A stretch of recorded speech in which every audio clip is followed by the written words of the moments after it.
Hello, Lori.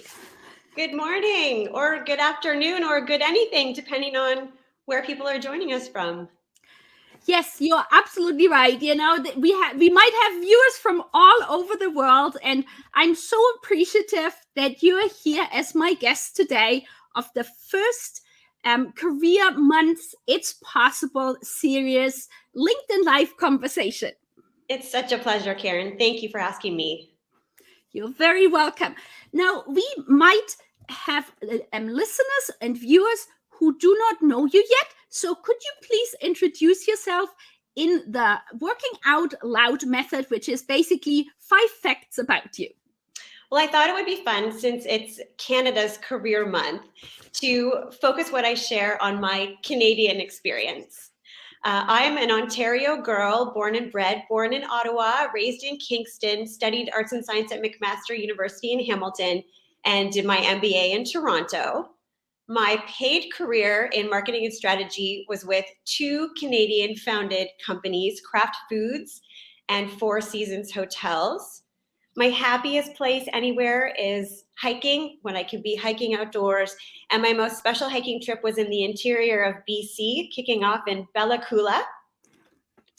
My desert island food is Kraft peanut butter, which is Cornerstone Canadian brand, which I actually ran the business when I worked at Kraft.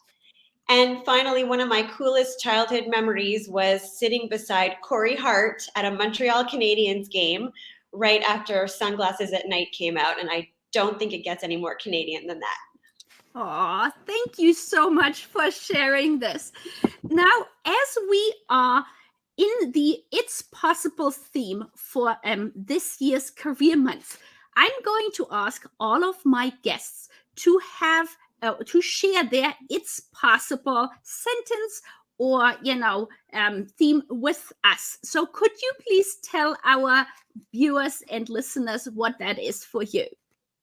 So I thought this was a really special and really productive theme. I love the optimism of it. I love the way the Career Month website has explored the concept with some really progressive ideas as it relates to career. What it means for me is it's possible to be a new you at any point you choose to be. It's possible to grow in each season of your life. It's possible to evolve your offering to this world. And with age and experience, your perspective may and likely will shift. And we should feel that it's possible to flow with that shift. Career is a journey. Well, that is wonderful, and I really hope for anybody listening who is early in their career or is about to graduate to really listen to this, because I feel when I first started, I thought it is sort of like a one-way stream. It's like a linear type of career, Exactly. and I never thought about that one could reinvent oneself over and over again. So I'm really appreciative of that. Thank you. And now you have written a series of very thought inspiring LinkedIn articles. And a recent one really talks about the definition of work. Mm-hmm. And could you share this with our listeners and viewers? You know, my writing really stems from my experiences and how I feel about these experiences. And it was recently that someone asked me the question, so Lori, do you work? And it struck me as such an outdated and honestly exhausting question, in that the implication is really that work equals paid employment only, that it's a binary notion. You go to work, or if you don't go to work, you don't work. And we have this notion in society that a paid job is defining of someone. You wear your title like a badge, and that is what and who you are. We're talking today, of course, because career is so important. It's what we study and train for, where we spend so much of our time, and the mechanism by which we're able to sustain our lives, to pay our rent, to buy our food. But beyond our paid career, there's so much else that we create, that we toil over, that we contribute, which certainly is work and is of great significance to our families, our households, our communities. And so often these things can get lost. we don't share them for fear that the perception will be that we're somehow less dedicated to our paid careers. Wouldn't it be wonderful, and it is possible, for all of our work to be seen as contributing to the essence of us, which benefits our employers? I want to share that in my current stage of life, the work that I do for my home and my family, my community, and my children's school with charities, my continuing studies at university, and the writing and the speaking I do is all unpaid.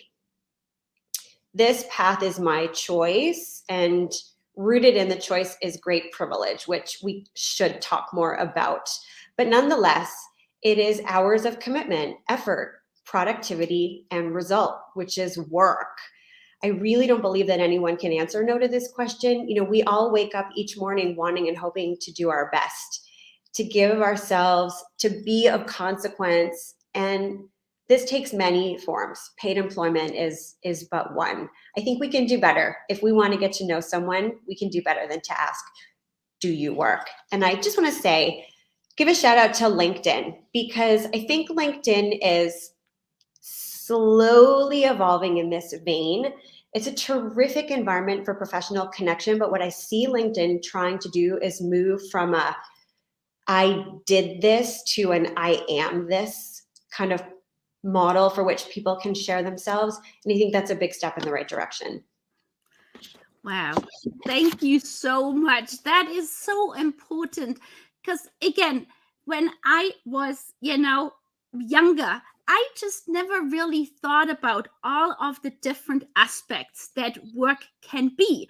And I feel it is so critical also when you look at, what companies you're going to apply for, because you want to be able, as you said, to look at different aspects of work and, incorporate volunteering, incorporate unpaid care work, and so many things that maybe when somebody is doing their degree just simply doesn't think about, because often the job search is so focused on the career aspect, which obviously completely understandable, but by the same token, we need to look at it much more broadly. And so what I would like to ask you therefore is, what advice would you give somebody who's starting off with their career regarding, a focus on future work-life balance, future caregiving? What would you tell them? It's interesting. I recently watched Sheryl Sandberg's TED Talk on Lean In. Have you ever seen it? No, I haven't seen that particular talk. It's worth a peek. She offers 3 pillars for leaning into one's career, one of which she entitles "Don't Leave Before You Leave," which is a cautionary message primarily to women to say that the prospect of motherhood should not distract you from your ambition any earlier than it needs to, that allowing this distraction is an unnecessary, almost self-imposed penalty, and she refers to it as leaning back. I understand what she's getting at. She doesn't want women to miss out, and research has shown that as soon as women start thinking and planning for motherhood, they are penalized.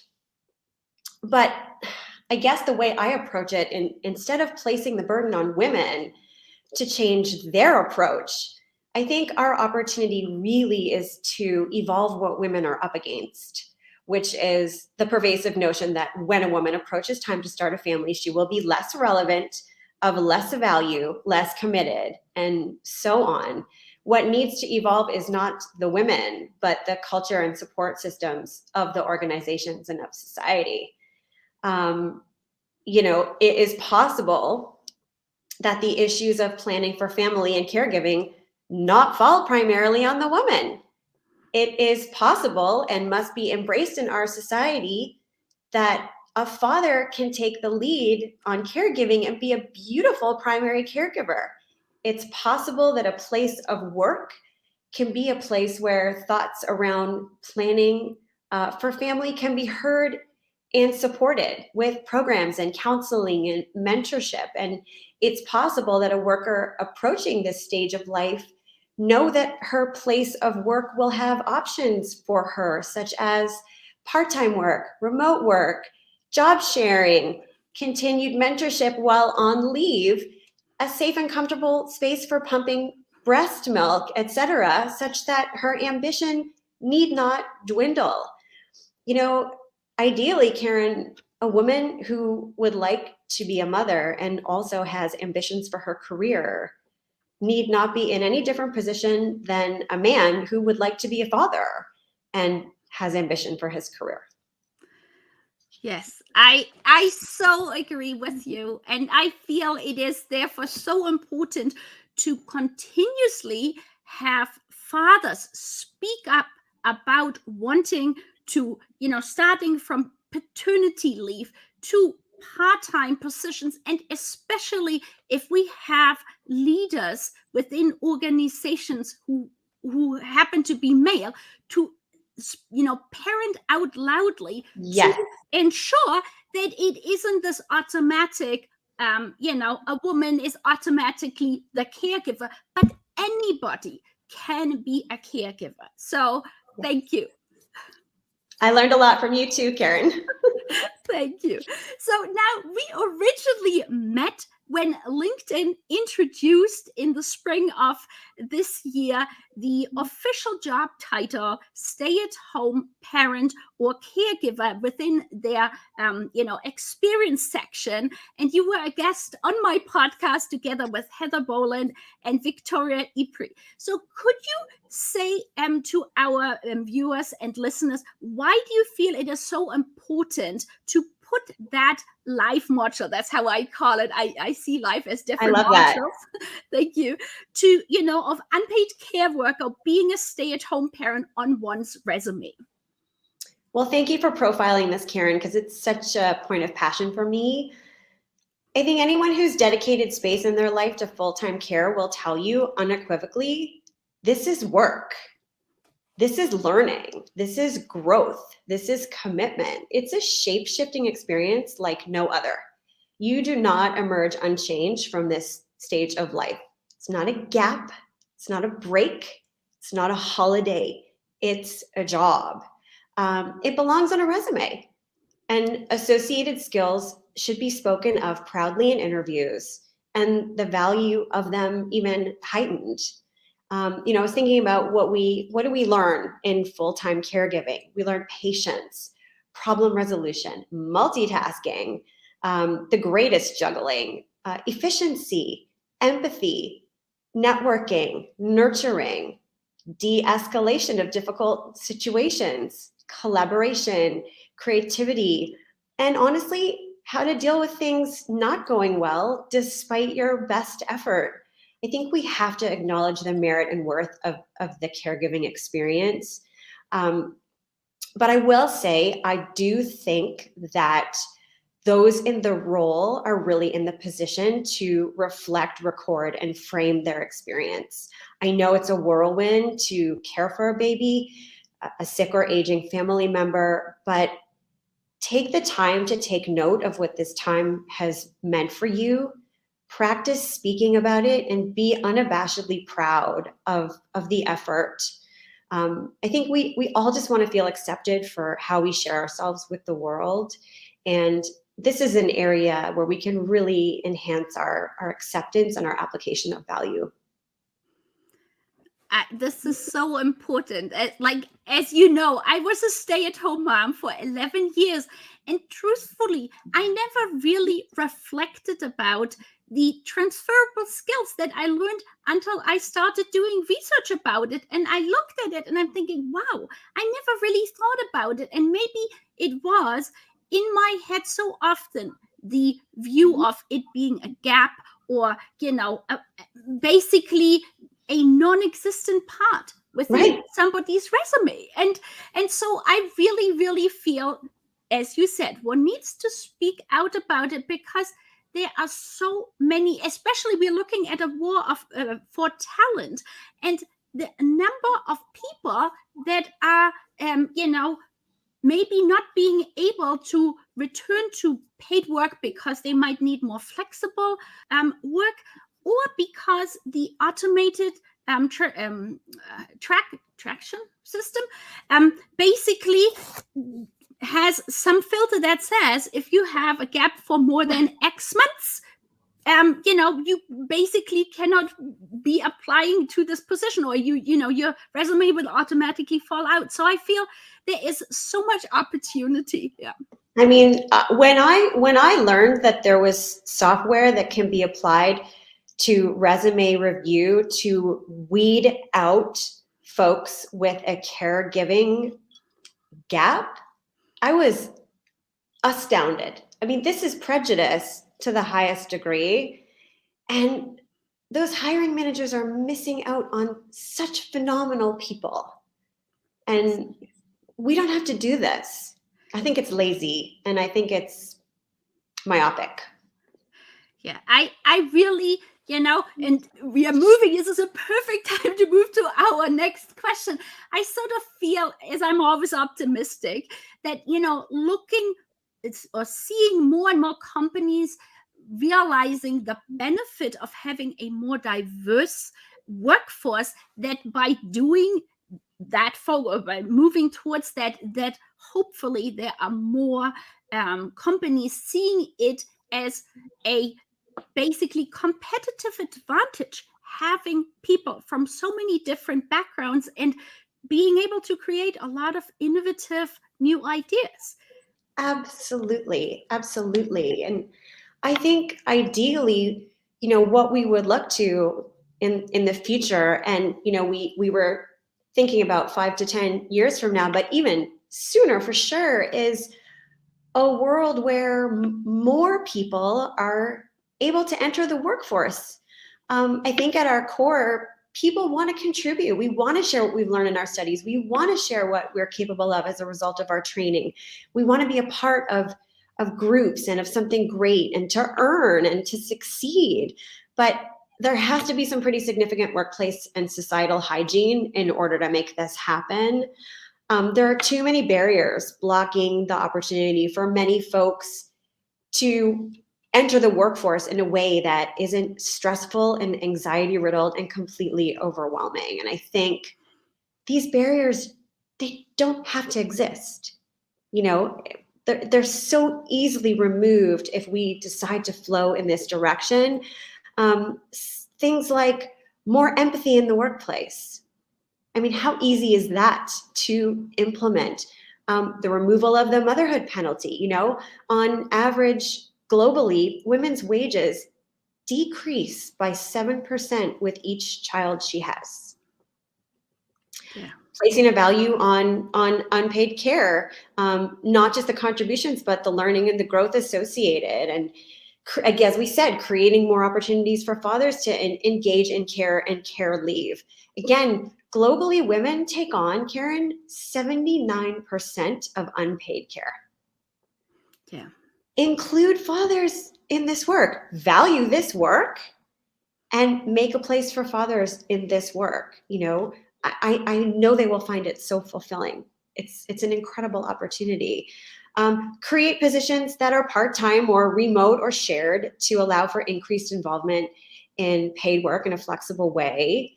Enable affordable childcare. And finally, remove judgment of people's choices and the way they move in their lives. The beauty of this question, is that all of these changes and shifts are entirely possible. Thank you so much, Lori. That is, I wish when I was like in my early career, or just, about to graduate, that I would have heard something like this, to have the experience of somebody who has gone through this, to kind of really think about where, what do I want to do as work, and work being much more holistically viewed than typical. And so, as we are coming to an end of our conversation, with regards to our listeners who might be, young professionals or people working with young professionals, is there anything that you would like to add that we have not covered today? Well, I hope this doesn't sound too basic, but something I've been thinking about a lot and I'd love to highlight, mostly because, as you had said, I so wish someone had done this for me, is no matter what career path you're about to embark on or whatever stage you're at in your career, guard your health. Guard your wellness above all else, above your ambition, above your corporate loyalty, above your desire to go above and beyond for your employer, and your effort to stand out and impress. Protect your well-being. I promise you, no one else is going to take responsibility for this. Don't miss too many social occasions because you're working until the wee hours. Don't sit all day, eat lunch at your desk, order dinner at the office so you can keep chugging along. From my own experience, especially for those of you young in your careers or beginning a new season, while recognition is exciting, titles and promotions are a thrill. These really fill you only temporarily. Take the time you're allotted for lunch. Go for a walk and sit and eat with friends. Take a meeting outdoors or respectfully decline a meeting that you know you don't need to be at. Leave work in time to cook your own dinner and eat with your family. Be of service with a regular volunteer commitment. And for goodness sake, get proper sleep. The reality is you'll be of so much greater value to your employer if you prioritize your wellness. Dedication is important. Deliverables must be met, of course, but it is possible to achieve great success and contribute significantly in any career while not losing a single piece of yourself. Thank you so much. That is such a wonderful ending to our conversation. And what I will do is I will put in a slide so people know how to connect with you. Oh, great. And I wanted to say thank you again for being my first guest on the It's Possible series here on LinkedIn Live. And it's been such a wonderful experience listening to you. And I really hope that everybody who is listening to us, whether early in their career or working with young professionals or generally anybody really interested in career, has taken wonderful insights and impulses from your conversation or your talk and all your wonderful answers. So thank you. Thank you, Karen, for the tremendous work that you do and for putting all of this together. It's a great opportunity. Thank you.